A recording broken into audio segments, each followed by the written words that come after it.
Bismillahirrahmanirrahim. Assalamualaikum warahmatullahi wabarakatuh. Selamat pagi anak-anakku sekalian. Apa kabar semuanya? Mudah-mudahan kalian senantiasa dalam keadaan sehat walafiat ya.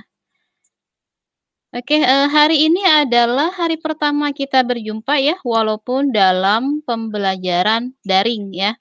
Oleh karena itu, izinkan saya memperkenalkan diri terlebih dahulu. Nama saya Yuningsi Budiman, biasa dipanggil dengan Ibu Yuni gitu ya. Nah di sini, saya mengampu atau mengajar kimia kelas 10 TSM dan juga IPA kelas 10 AK ya. Jadi, selama setahun ke depan ini nanti kalian akan bertemu dengan saya lagi ya di pembelajaran kimia ataupun IPA ya. Di kelas 10 TSM dan kelas 10 AK gitu ya. Jadi mohon kerjasamanya selama, setahun ke depan gitu ya dalam pembelajaran daring. Baik, untuk mempersingkat waktu, mari kita memulai pembelajaran di pagi hari yang cerah ini, tapi sebelum itu marilah kita bersama-sama berdoa terlebih dahulu. Semoga pembelajaran hari ini dimudahkan dan dilancarkan. Berdoa dimulai.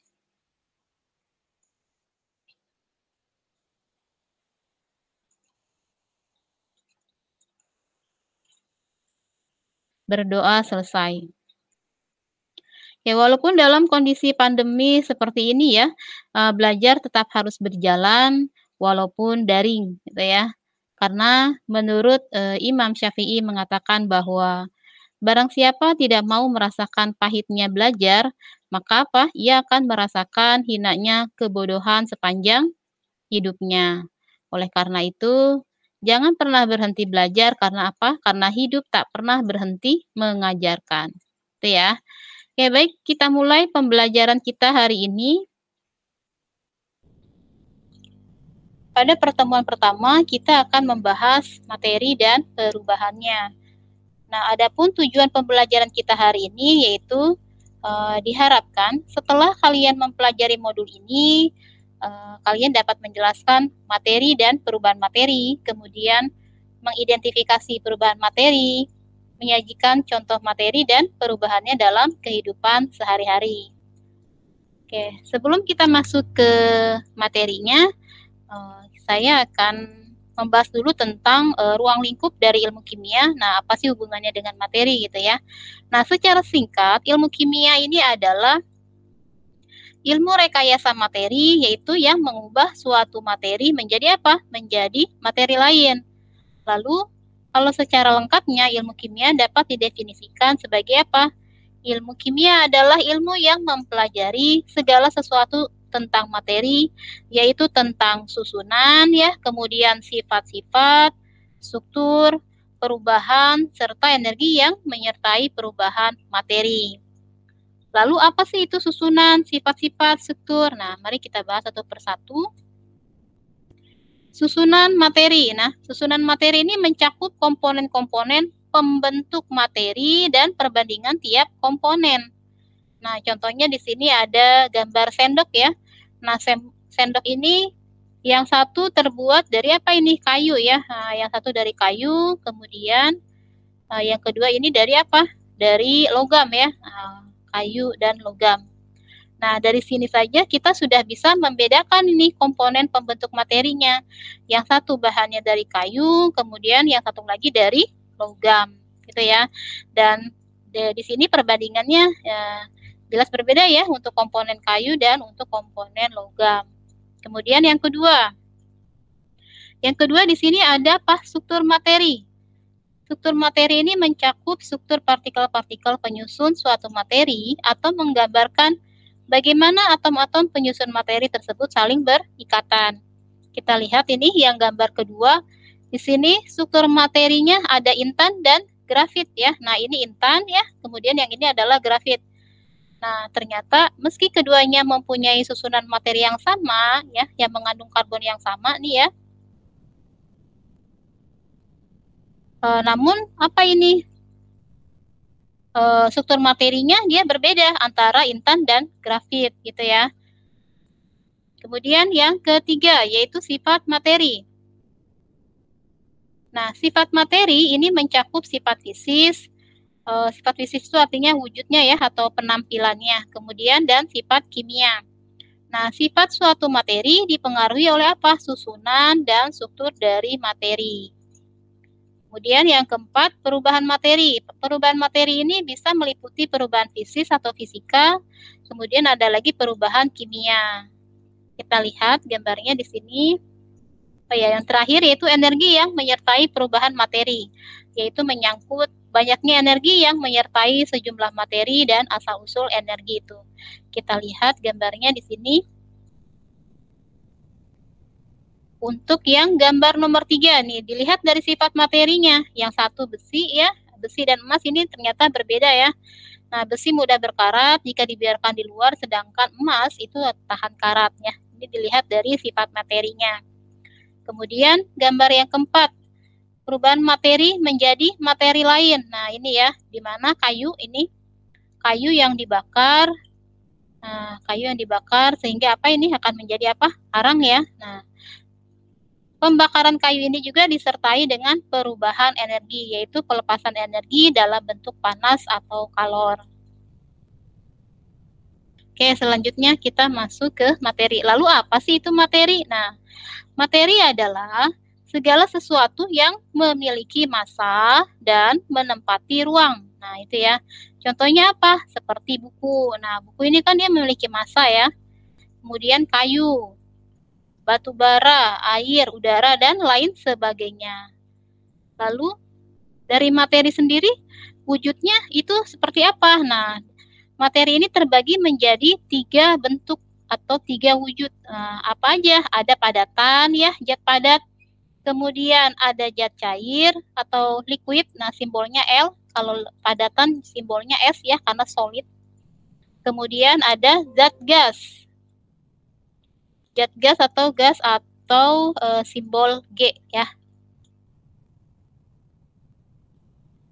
Nah, di mana di sini zat padat adalah materi yang mempunyai bentuk dan volume yang tetap. Nah, bentuk dan volumenya tetap. Susunannya teratur. Nah, jarak antar partikelnya rapat dan gerakan partikelnya bergetar. Materi dalam wujud padat contohnya seperti baja, batu, kapur gitu ya, dan lain sebagainya. Kita lihat gambarnya di sini ya. Ini seperti ini ya. Susunannya teratur ini ya kalau padatan. Kemudian kalau zat cair. Nah, kalau zat cair dia mempunyai volume tertentu. Bentuknya mengikuti wadah yang ditempati. Susunannya kurang teratur, jarak antar partikelnya renggang nih ya, jaraknya renggang ya. Kemudian dapat bergerak bebas namun terbatas. Contohnya apa? Air ya. Kemudian ada lagi minyak goreng ya, alkohol, bensin ya. Itu yang zat cair. Kemudian yang ketiga itu adalah zat gas. Nah, kalau zat gas, wujud materinya mudah berubah bentuk dan volumenya. Nah, ini kalau gas nih, wujudnya dia mudah berubah nih bentuknya dan volumenya. Susunannya tidak teratur, jarak antar partikelnya renggang dan dapat bergerak bebas. Sehingga partikel-partikel di dalam gas dengan cepat menyebar mengisi semua ruang yang tersedia. Dilihat ya, ini ya, renggang-renggang ya kalau untuk yang gas. Lalu contohnya apa? Seperti udara ya. Kemudian gas LPG, uap air, itu masuknya ke dalam kategori zat gas. Oke, selanjutnya. Sifat materi. Nah, berdasarkan perubahan materi. Nah, sifat materi itu dibagi menjadi 2. Ada sifat fisika, kemudian ada sifat kimia. Kalau sifat fisika ini sifat yang berhubungan dengan penampilan. Nah, penampilan ya, atau keadaan fisis materi. Contohnya seperti apa? Warna ya, kelihatan ya warnanya seperti apa. Kemudian ada lagi massa jenis ya, dan lain sebagainya. Lalu yang kedua, sifat kimia. Nah, sifat kimia ini adalah sifat yang berkaitan dengan perubahan kimia yang dapat dialami oleh suatu materi. Misalnya, dapat terbakar.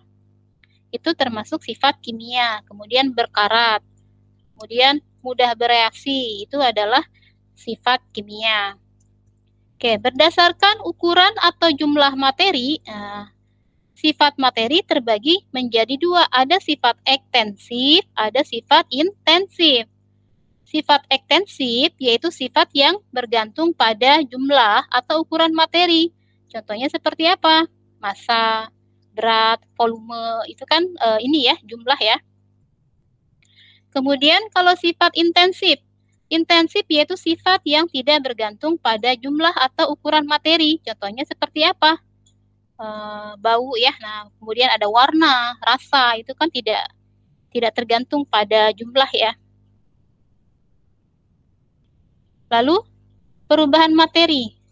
Nah, perubahan materi itu apa? Perubahan materi adalah perubahan sifat suatu zat atau materi menjadi zat yang lain, baik yang menjadi zat baru maupun tidak.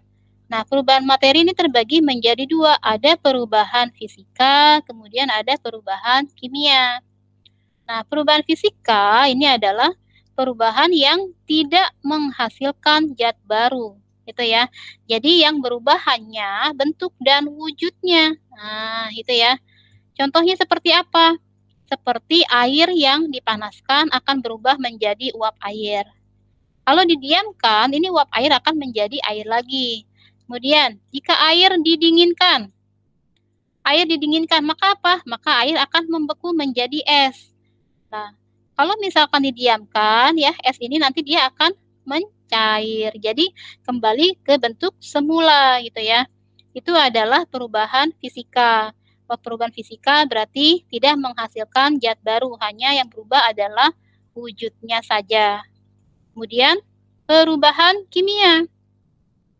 Nah, untuk perubahan kimia merupakan perubahan suatu zat yang menyebabkan terbentuknya zat baru dan sifatnya kekal. Nah, perubahan kimia ini dapat terjadi karena apa? Karena adanya reaksi kimia. Contoh, seperti apa? Besi ya, besi berkarat, kemudian pembuatan tempe yang fermentasi ya, kemudian industri asam sulfat gitu ya.